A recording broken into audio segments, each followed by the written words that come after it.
I was first molested by my dad at age 6, and he was my trafficker. He was the one that trafficked me from the age of 6 to 15.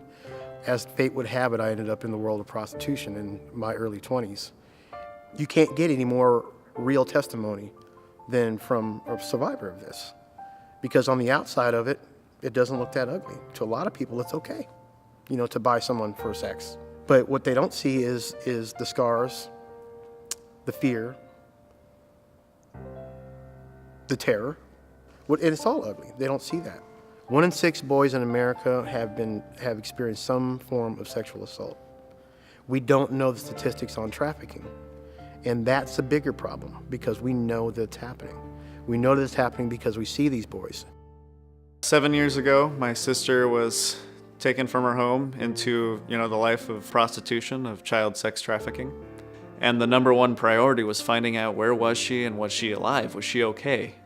And when we did hear from her to know she was okay, in one way it was a great relief. She's out there somewhere. We can get her back. But in another way, when she told us what was happening and how it made her feel, it broke your heart.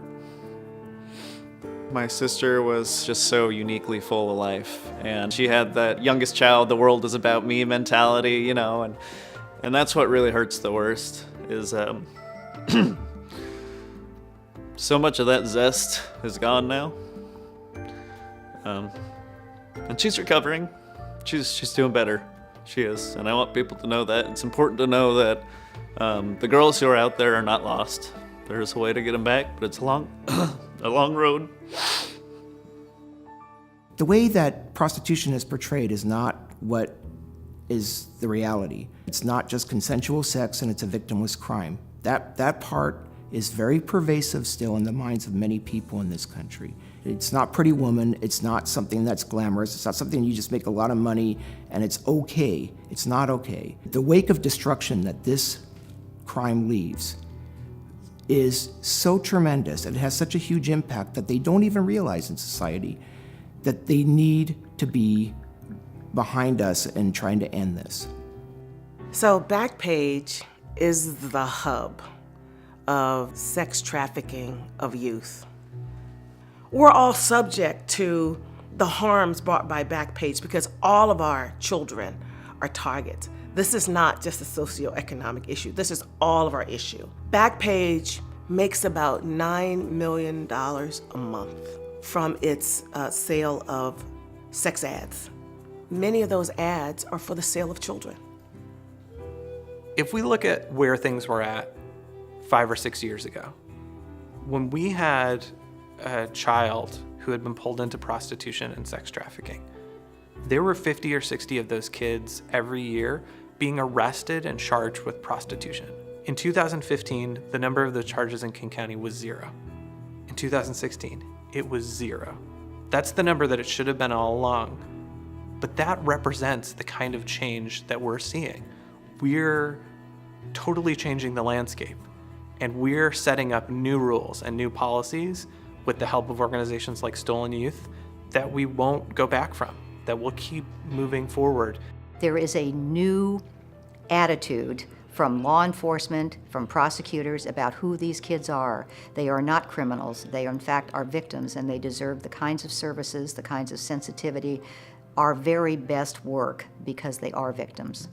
The greatest need we have now is to build more awareness and public knowledge of this problem and how widespread it is, and to make sure that our emergency responders, our emergency room folks, hotel managers, hotel owners are aware of the problem so they can help address it and they can stop it.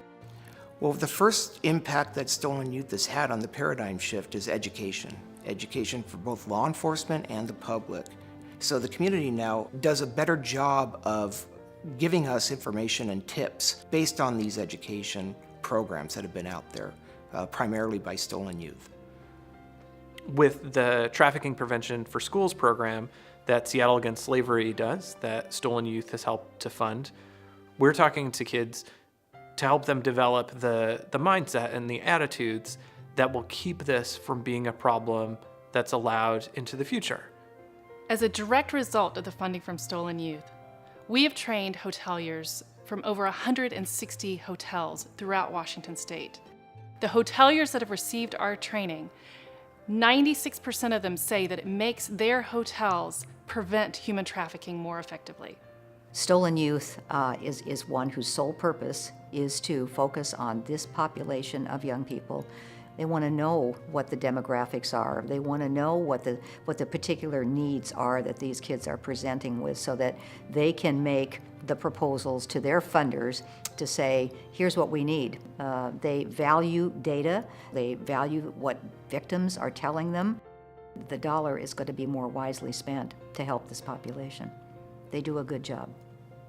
Stolen Youth kind of came out of that era and those early years of a change in philosophy, and have played a very important role in funding activities like the development of protocols for police officers, emergency room nurses and doctors, and others to recognize the signs of commercial sexual exploitation. They've played a very key role in raising awareness and funding the services that are necessary to help these kids move out of this experience. And so the approach you have to take to get rid of it is really kind of holistic, and that's what's so great about Stolen Youth is, they're out there helping all the smaller guys get on the right page and work together. Really come together to be a full community. And I think that's what it's going to take. It's a full community effort, and with that effort, I think we're going to win this fight. Shutting down different sites and whatever it may be, holding the men accountable, and those things are necessary and they're extremely important. But we have to get to the root cause of it, and the root cause is the men's brokenness and their wounds, their traumas. And until we address that, it's going to continue. Seattle Against Slavery has developed a response related to sex trafficking, where when men are searching to buy sex online, they see pop-up ads. We've set it up so that these men, when they click through on the ads, are connected with the Organization for Prostitution Survivors Stopping Sexual Exploitation Men's Program. And we've had 58 men already in 2017 reach out to OPS to ask about how they can get help stopping buying sex. Our work at OPS was a program evaluation on a project that was designed to educate a group of men that has been convicted sex buyers. So the goal was to educate sex buyers on the negative power of toxic masculinity. So toxic masculinity is what society expects you to be a man. And when men feel like they're entitled to women, by educating all these men about the consequences of toxic masculinity and how it leads to trafficking, it will greatly impact to reduce the numbers. And by Stolen Youth helping create programs like OPS, I think it's a great advantage and service to men and to society in general. Currently, we have 7 students who are placed in Stolen Youth supported organizations, and it seemed that the work that Stolen Youth was doing really resonated with some of the work that we are able to provide as nurses. I think there's a real stigma on the part of trafficked youth to access health services. Many trafficked youth who won't go to a hospital. And so nurses are able to help marginalized populations like trafficked youth. The basic building block of survival is healthcare. If we can't deal with that fundamental building block, how can we expect these trafficked youth to get out of the life? I believe advanced nurse practitioners are the best providers to serve these women due to nurse practitioners' training in holistic care, and they will be the best to bridge the gap in healthcare to build rapport and trust to best serve the healthcare needs of prostitution survivors. Honestly, if it was not for Stolen Youth and what they are doing, we would not have the ability to meet the needs and to walk alongside these young people. Stolen Youth wants to disrupt the marketplace by stopping people from buying sex at the time that they're buying, by supporting education that keeps people from ever turning into sex buyers and traffickers in the future, and by changing the cultural norms so that sex buying isn't something that's accepted in our city. As they say, not on our watch. Stolen Youth has its hands on the pulse of this issue. We just need more of you to join us in the fight for the lives of our kids. Supporting groups like Stolen Youth is really important. These are individuals who've come together. They have a keen understanding of the problem. They're bringing their talents, their resources, their influence to bear to deal with this problem. And it's critically important that we acknowledge this problem, that we stand against it, and that we make sure we have the resources and the ability to stop it in its tracks.